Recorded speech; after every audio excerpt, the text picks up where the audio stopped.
எட்டுக்கை அம்மன் என்பது தெய்வங்களின் பரம்பரையில் ஒரு சக்தி மிக்க அம்மன் வடிவமாக கருதப்படுகிறாள்.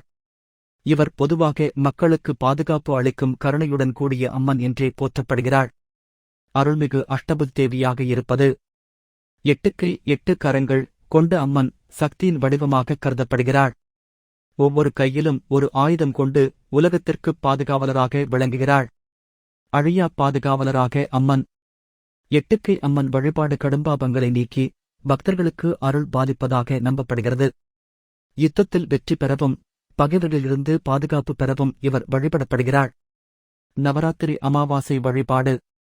குறிப்பாக நவராத்திரி, அமாவாசை மற்றும் பௌர்ணமி நாட்களில் எட்டுக்கை அம்மனை வழிபட்டால் சகல பாபங்களும் நீங்கி வாழ்வில் முன்னேற்றம் காணலாம்.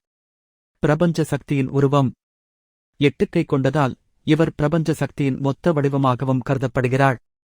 துர்கை, காளி, பார்வதி போன்ற சக்தி தெய்வங்களின் ஒருங்கிணைந்த வடிவமாக போற்றப்படுகிறார். குடும்ப சாந்திக்காக குலதெய்வமாக வழிபாடு. பல குடும்பங்களில் எட்டுக்கை அம்மன் குலதெய்வமாக வழிபடப்படுகிறாள். குடும்ப சுகம், பொருள் வளம், மகப்பேறு, திருமணத்தடை நீங்க வழிபாடு செய்யப்படுகிறது.